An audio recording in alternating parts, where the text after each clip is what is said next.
All right, welcome back, guys. Sean here with Blue Ridge Silverhound. We are in the middle of the Pocket Change Market Report, the weekend edition, January 4, 2024. This is the video that we do twice a week to help highlight some of the coins like errors, varieties, key dates, things of that nature that have sold extremely well on eBay. And we typically go back from the moment that we upload this video, we go back about 36 to 48 hours. So a lot of the market data that you're going to hear today is up to date. It's up to the minute.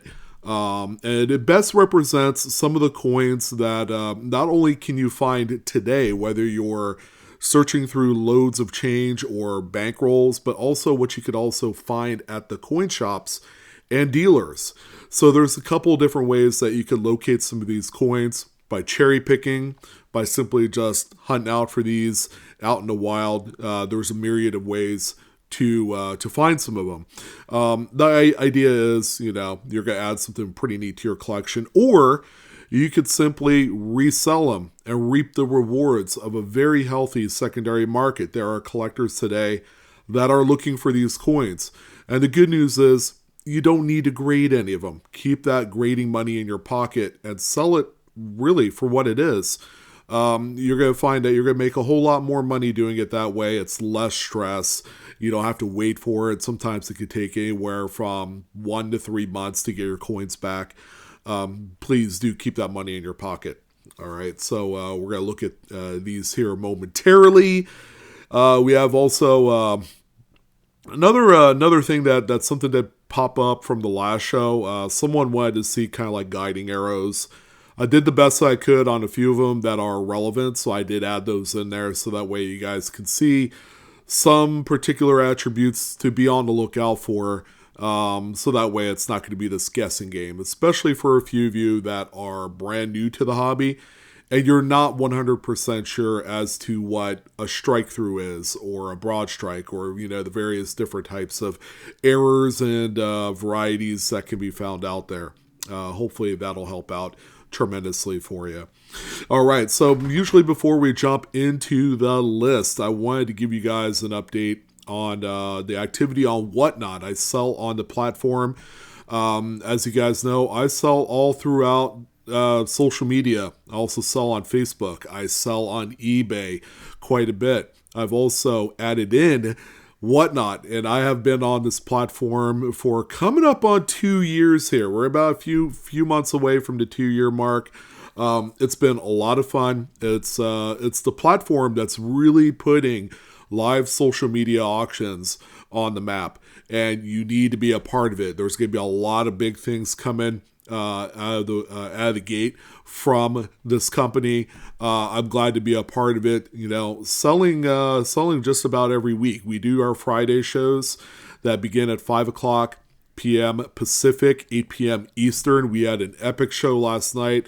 Great turnout. We are kicking off the New Year's in a big way, and we have some big announcements coming, waiting in the wings. And it would take you being a part of this this family that we have here on Whatnot to really benefit and realize what will be happening. We got a lot of great things in store for you guys.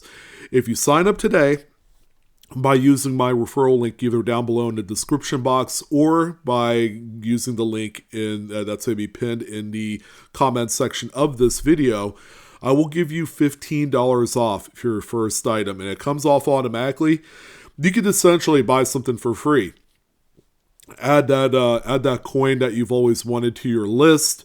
You could use it on other things as well: sports cards, comic books, different types of collectibles. And I'm glad to be able to bring this to you as we begin to evolve in the e-commerce world of reselling coins and just really having fun at it.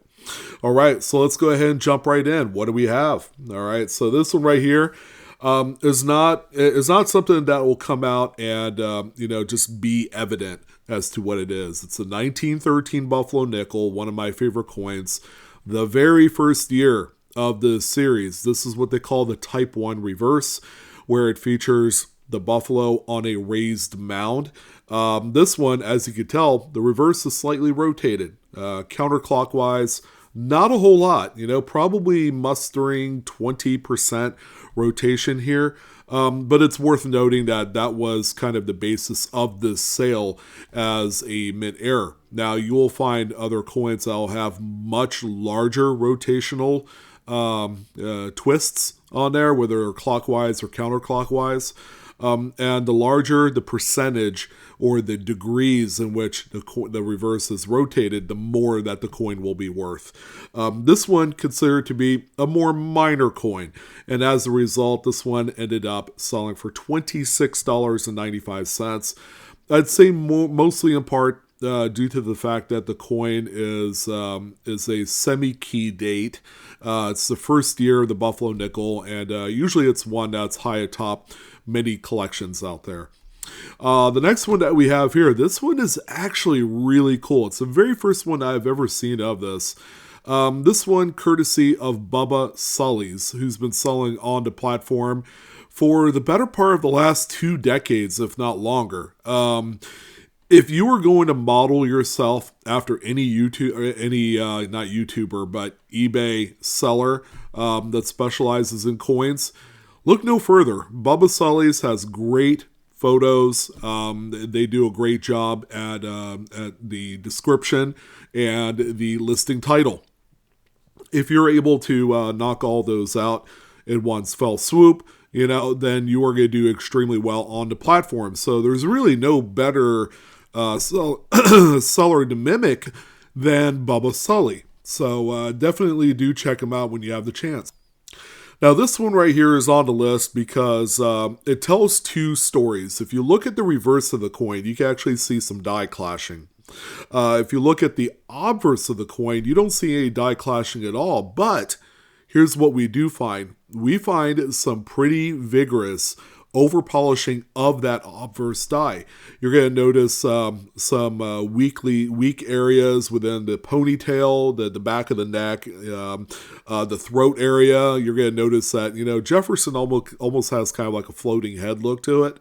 And what this tells us is that there was probably a fair amount of die clashing on the obverse die. A mint employee just went absolutely crazy with the polishing cloths and the grinding wheels and all that, or the wire wheels and all the great stuff to eliminate a lot of the existing die clashing. But, you could still see a fair amount of it on the reverse there.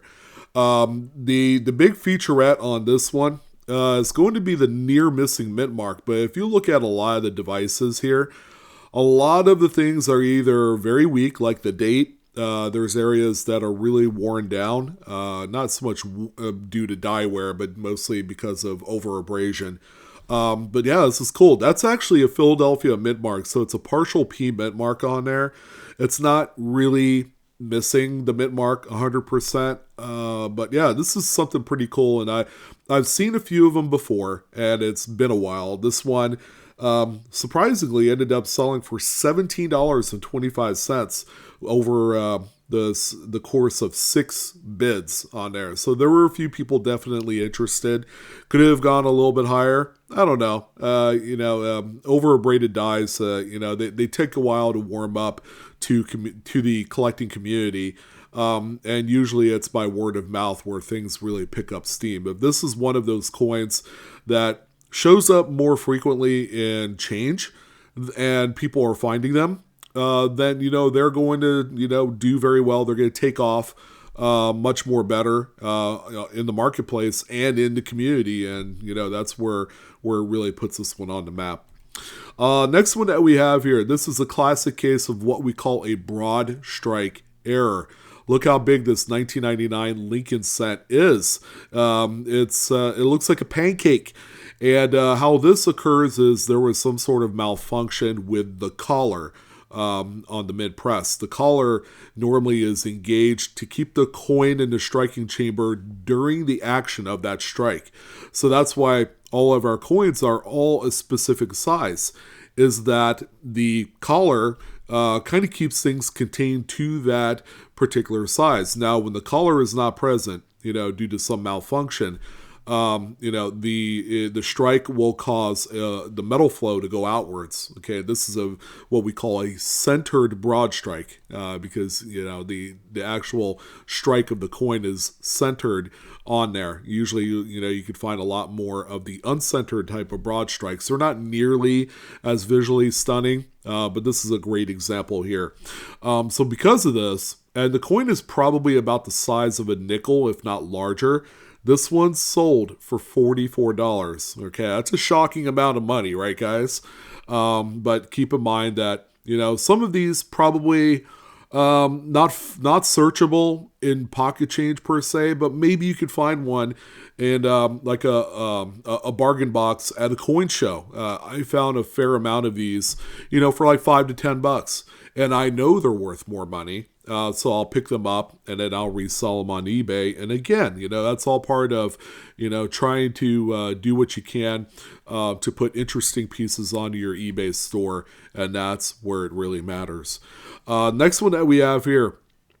Not the crazy looking pictures that you want, but there is enough information here to know what the coin is, what the condition of the coin is, and what you're looking for.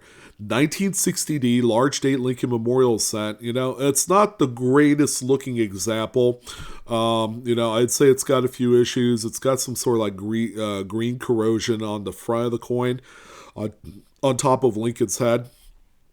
But aside from that, it's a very well circulated coin. All right, it's nothing that's gonna blow you away at first glance until you look at the mint mark and see that this is a repunched mint mark. So also called an RPM for short. This is RPM number 1, and it's a Cherry Picker's Guide variety FS502. You can see that the secondary Denver mint mark was punched west of the primary on this one. Prior to 1989, mint employees were hand punching the mint marks into the working dies. So it left a lot of room for error. Sometimes those mint employees can be a little bit kind of picky. They're known to be sometimes perfectionists. So if they feel like that they don't like the initial punch of the mint mark respective to the die and the date, they'll repunch it. They'll just reset the long steel shaft that they use, and then repunch over the old mint mark, and then that's how you have multiple repunched mint mark doublings on here.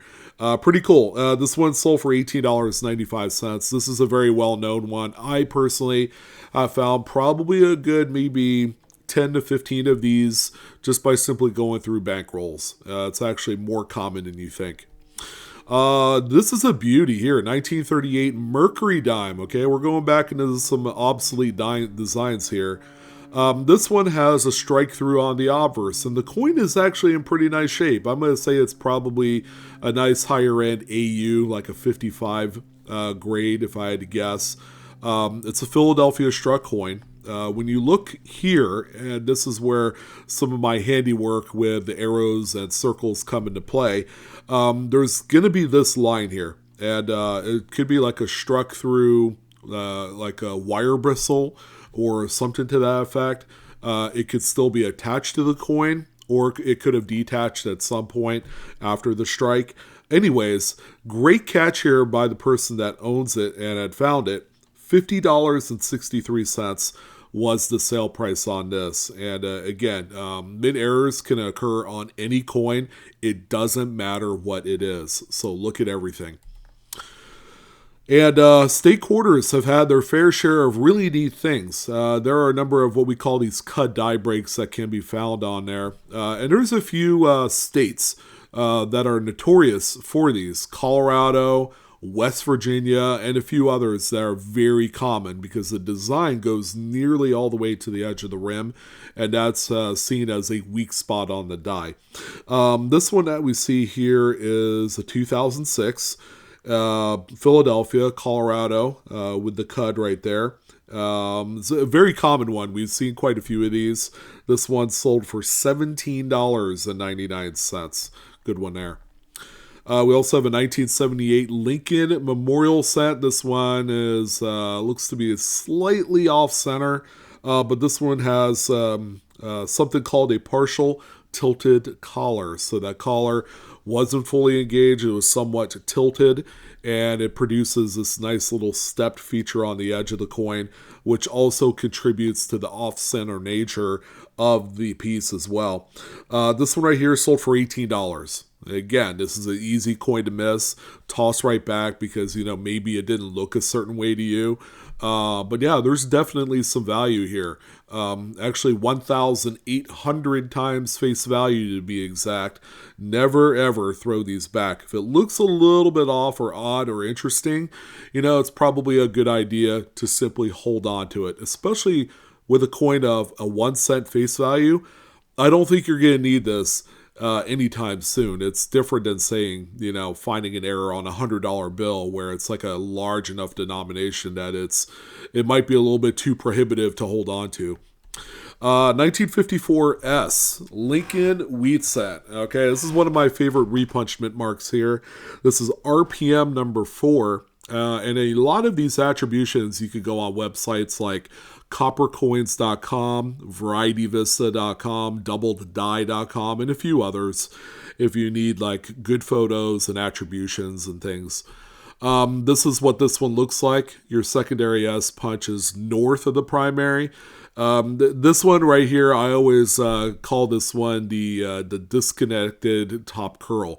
It looks like a robotic arm that they just added to the top of the S. This one right here sold for $13.90. Again, that's a far nice premium above and beyond face value. Neat one here. I haven't seen one of these in a while. It's always good to see. 1965 Washington quarter, the very first year of the new composition featuring nickel and copper all mixed in there. This one right here has, if you look at the obverse or the front of the coin, has a interesting copper wash that had stained the front of the coin. All right, that's again all due to the prep of the strips and things like that. That ultimately contributed to the look you see here. It's very neat. It looks like there's the stump of a tree going right down the center of the coin. So a nice sale here at $29.25. And the coin is in like really nice shape. This is actually one of my favorites here for the week. 1980s Lincoln Memorial Cent. Quite frankly, one of the more surprising sales this week because it doesn't have a full readable date. As long as we don't know what that full large last digit is, it's a 1980 something.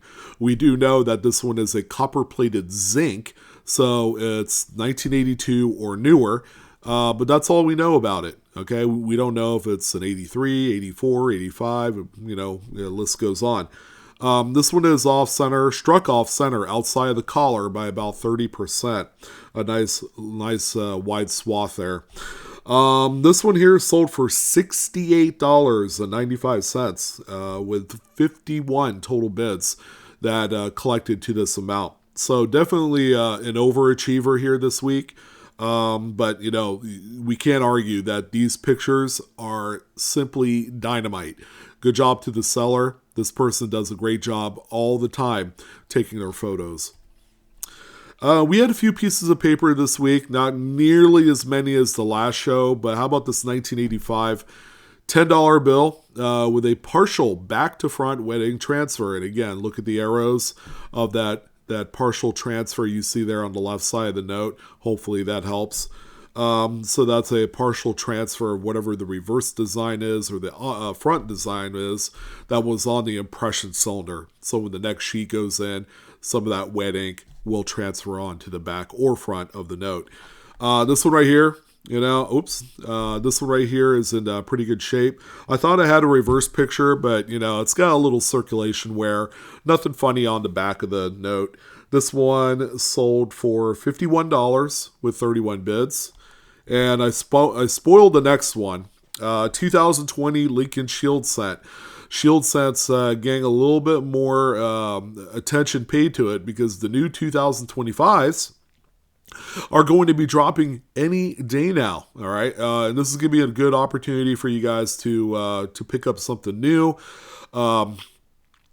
Fresh new bank boxes of the brand new stuff for the year commands just insane amounts of money. Like, for example, the first bank box of 2025 Lincoln Cents, I would imagine, will probably end up eclipsing somewhere like $300 to $400 on eBay, like it does every year. Okay, this is nothing new. It's that mad dash to get the first box, to be able to hunt through the first coins for mint errors and varieties and things of that nature, or to find some primo pieces to send out to PCGS for them registry sets.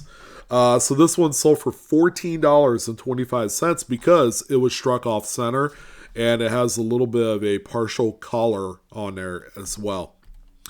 Neat one here, 1812 Classic Head Large Cent. Large cents in general are a very popular collected series, from the flowing hairs to the drape bust to the classic heads. Classic heads, of course, a very short, I think it's probably like 6 or 7 year tenure that they made these, and they're all pretty expensive, especially in problem-free form.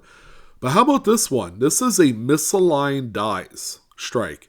You can see how the front is off center, but the back is perfectly fine. So there was definitely some play, and then if we're looking back 200 years, off center strikes and various mint errors are quite common. All right, because again, quality control was not one of those things they cared about back in the day. So this one right here, a great one, sold for $208.45. You just never know what you're going to find out there. And in spite of the porosity, which leads me to believe that this coin was probably in the ground, it's got a lot of detail, and it's a very, very well collected coin, even in this condition. We don't look for these, right? We take for granted some of the other coins that just doesn't have silver, or it's not, particularly interesting. First look at this, and someone will say, yeah, this thing is pretty well circulated. But if you look at it deeper, this thing was struck through lots of grease. We had greasy, dirty dies that produced this 1971 Ike dollar, with a lot of general strike weakness, especially on the obverse and a little bit on the reverse as well. This is what it'll look like when the coin is struck through grease. It's not going to strike up all of the design devices. This one here sold for $19.95. The same seller had two of them. So they sold both of them in tandem. I would probably venture a guess to the same collector. So if you do have these, don't be surprised you sell a few of them together, especially if there's a collector that specializes in something specific. You'll generally sell out of all your inventory of that one type.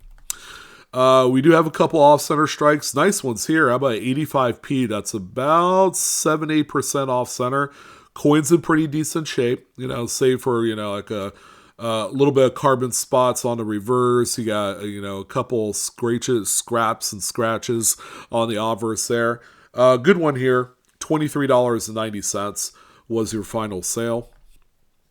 Here's a date we don't see that often. Now, keep in mind, people collect these, and then there's a number of them that do collect them by date. So they're looking to put together maybe perhaps a full series of, this copper nickel clad era from 65 to current date of quarters with off-center strikes. So this one right here, I could say without a shadow of a doubt, is a very scarce date. We don't see a lot of 1966 off-center struck Washington quarters. And because of that, this one ended up selling for $75, whereas a similar off-center struck 1965, which is the first year of the Washington quarter in copper nickel clad, probably commands roughly half of that. All right, so there are such things as key dates in mint errors for specific coins, much like this one. Cool one here, although the seller did not specify that this was graded by Annex. So yes, we did have a graded coin on the list here. It's not the worst in the world because Annex is the most affordable of all the grading companies. 1964 D Roosevelt dime. You heard that right. Yep, it's a 90% silver dime that features a cud die break right on top or on the crown of Roosevelt's head. So a piece of the die had fractured and fallen out, and it produced this beauty here. All that metal flow ends up going to the path of least resistance into that empty cavity on the die, and it produces a nice bubbly kind of attribute onto the coin. This one sold for $57.99 with 5 bids. It actually was graded Mint State 63 by Annex.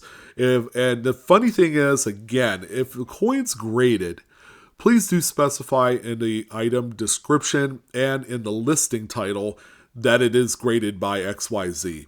All right, do not leave that out. That's actually an important thing for you to make money on, is to be as accurate as possible. Is the coin raw, ungraded, or is it graded by a company like PCGS or Annex? Please do specify it in your listing title.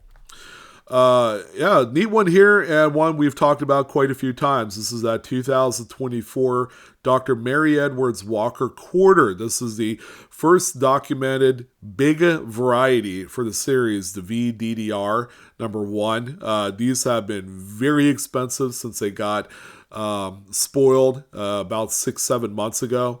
And yeah, this one's cool. It's probably the most relevant doubled die since the 2009 D Washington, D.C. DDR reverse quarter. This one right here, you're going to see some doubling at the back of her hair, all right? But also on the metal that's featured on the reverse, there's doubling on the star and on the ribbon as well. All right, so again, very strong doubling on this piece. Still very desirable. There is one that sold for $139.08. This particular one sold for $128.12 with 12 bids. So bidding activity, very strong. There's very few of these in the marketplace right now. There's probably another 1 or 2 that's currently available, and I believe they're buy it nows. So I would say if you're in into the varieties collecting, and this is one that I would certainly add to the list, only because it's quite scarce. All right, there's not a lot of these. Same way with the 2009 Washington D.C. FS 801. I have a feeling that this one will be a cherry picker's guide variety someday. So be on the lookout for these. They're just going to get better in time. And always one that is desired by everyone, 1937D, 3-legged buffalo nickel. So this one here is a true blue legit example. I circled the over-braided front leg of our good old friend here. And this one also has the raised pebbly piece spot underneath the belly, and also the massively deteriorated hind leg. All things, by the way, you need to look out for. Still, even in this condition, it's quite expensive. This one sold for $561.55 off of 43 bids. So a great one here. And yeah, if you got them, just know they're worth a king's ransom. If you need one, you're going to be spending a king's ransom. The market continues to stay very hot on this variety. Now, we've talked about a few off-center struck coins. This one's just a big mushroom off-center struck Jefferson nickel. What I find pretty interesting is the use of nature, the nature trail hike in the background for the picture. Now, the coin wasn't taken out in the woods. Let's be clear about that. They just used a static picture. They cropped out the coin and then placed it right on top of of the image. And even on the image here on the right, they even did a cast shadow, which you can do on like Photoshop. So quite an interesting, very neat one here. This particular coin sold for $56.64. Creativity to the next level when they, you could probably find another coin where a person used a picture of a carnival as the background and then put the coin in front of it, and it could probably do just as well. So yeah, if you guys have seen everything, Now you probably have with this one. Wow, this is a cool one here. This is a sealed mint bag of 1977 Philadelphia Lincoln Memorial Cents. Okay, it's even stamped right on the bag. January 26, 1977. Man, this thing's cool. And it's truly sealed. It's never been opened. You can actually see the threading and the how everything looks. This is a legit bag. I'm telling you, sealed equity is a huge thing. All right, this is $50 face value in this one date of Lincoln Cents. It sold for a dollar shy of $300, and this is considering the fact that 1977 is really not all that great of a date. There's not a lot, to look for other than like a nice high grade example for a registry set. But there's no varieties. You might find an error or two at some point. But overall, yeah, this one is pretty deft of anything, super cool that's attributed, online. So yeah, $300, which is 6 times face value. Yeah, that's pretty good. They did really good on this one. We talked about the 1972D Kennedy half dollar with the missing FG initials. How about the 1982P? This one popped up on for sale this weekend, and I also circled the area where Frank Gasparo's initials should be, but this one was over polished. This one sold for $19.58. Okay, pretty good one, but this is also a very common date for the no FGs. Forget the fact that this thing is artificially toned. Okay, this thing is not right at all color-wise. 1944 Lincoln wheat cent with a pretty substantial detached lamination on the reverse. A nice swath of it on the reverse there. Okay, this one sold for $18. The coin is technically full of problems, with the all the contact marks and the artificial coloring. But, outside of that, if someone wanted something like this because of the mint error, okay, it's a pretty good one. Same seller had 2 back-to-back, 2-note lots. Okay, we have a $100 bill and a $10 bill. The $10 bill looks like it got stepped on by a few people. But in reality, the $10 bill is a front-to-back wedding transfer. All right, the top note there, the hundo, has 2 gutter folds on there. Pretty neat. Something, again, the type of error that you see there, you don't see them on $100 bills too much. We do see gutter folds probably more than any other paper money error on a $100 bill of that era. And they're still impressive. There's at least 2 of them on there, so that makes it even more better.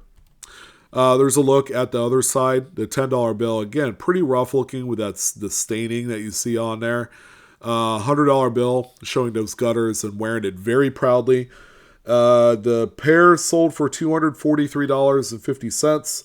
9 total bids, but most impressively is this next lot of 2 full 100% front to back and back to front wedding transfers. Okay, that's what we got there. Neat as heck. I'm telling you, man, people are buying these and they're starting to grade them if they're nice, crispy, uncirculated.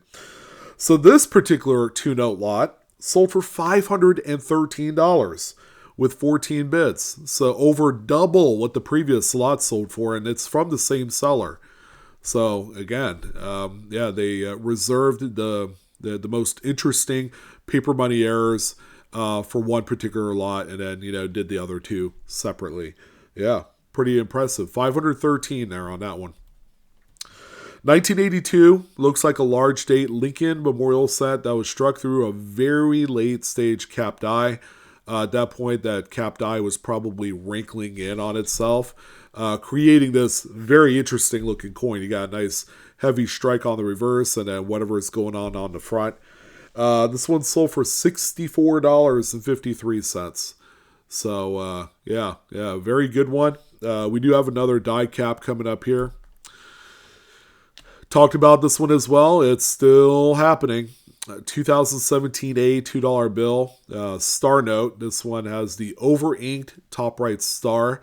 We've covered this one quite a bit over the last few months. And yeah, this one here, always keep an eye out. And generally, it's going to be the top right serial number star. That's going to be the over inked star where it's all filled in. Here's a little bit of the back. Again, one of my favorite images on any paper money. And how about $45.68 with 16 bids this time around? So again, nice bidding activity. And this is one to be on the lookout for. While there's a good fair amount of supply out there, it will all dry up in time. 1955 Lincoln Weed Scent. The good old infamous doubled die obverse, the FS101, the top dog, the best variety on the planet. Yes, of course, Coins and Cards delivering again on another sweet surrender here. A real beauty. I mean, just look at the front of the coin. You know what you're looking for when you see this one. Yeah, not at all surprised by a huge, stiff payday. $2,505 was the sale price with 52 bids. Congrats to the seller and the buyer. Nice exchange on this one. And the final coin of the weekend is going to be this Lincoln Memorial Cent. I believe it's a copper-plated Zinken that was struck through a later stage cap die with a little bit of brockage on there. All right, so that's another die cap strike for you. This one probably a favorite of mine compared to the other. Sold for $155 at 46 cents with 28 bids. So, yeah, again, people are bidding, people are buying. There's a lot going on in the market right now. Information provided in this video is for entertainment purposes only. Nothing is financial advice. Please collect and or grade your coins responsibly like normal. And that's going to go ahead and do it, YouTube people. I'm your host, Sean, with Blue Ridge Silverhound. Thank you again so much for checking things out. And, time to go out there, pound the pavement. You got to look out for some of these coins for yourself and add something neat to your collection, or find it and then resell it, and then take advantage of this great market that we're in right now. And 2025 coins are going to be hitting the pavement here very, very soon. Those are going to be worthwhile to obtain. All right, I'm out of here, guys. You guys take care. Happy hunting, and I will see you on the next coin video. So long.